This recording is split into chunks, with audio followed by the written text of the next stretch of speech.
This is Thursday, the 20th of February, and our topic today is Christ has overcome the world. If everything occurred according to God's ideal will, there would never have been evil but only the perfect bliss of love and harmony. Eventually, the universe will be restored to this perfect ideal will of God.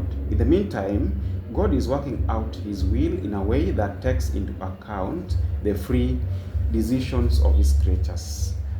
Imagine a baking competition in which all participants are required to use some particular set of ingredients, but they can add any other ingredient that they want in order to bake any kind of cake they want as well.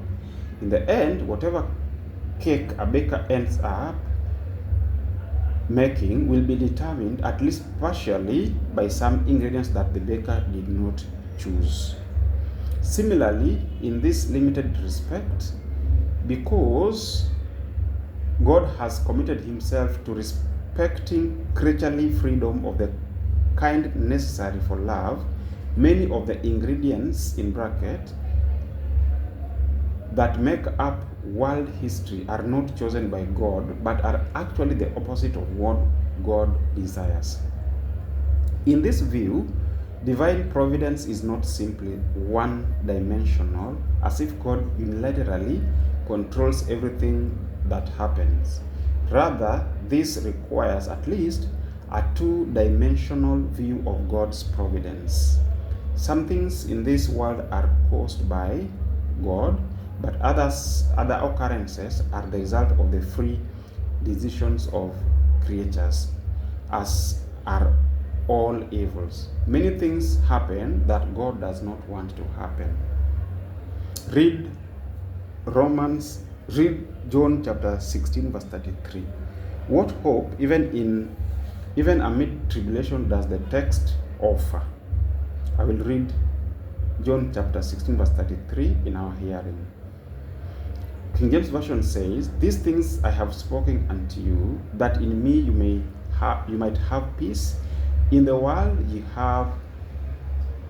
ye shall have tribulations, but be of good cheer. I have overcome the world." Okay, so after having read that, what hope, even amid tribulation, does this text offer us? Particularly in times of suffering or trial, people's faith may waver because they hold the mistaken belief that God will or should spare them from suffering and trials in this life.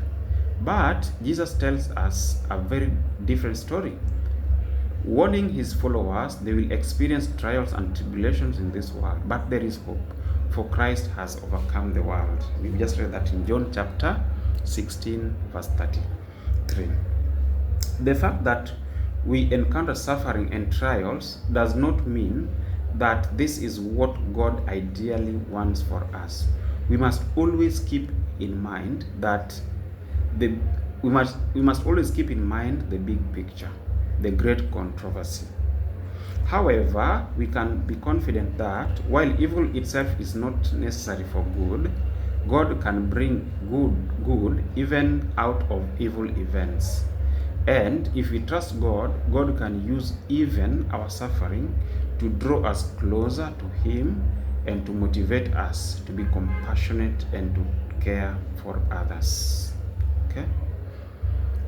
No question for today, except the one that we had asked from John chapter 16 verse 33, that what hope, even amid tribulation, does this text offer us? See you tomorrow on Friday as we prepare for the Sabbath.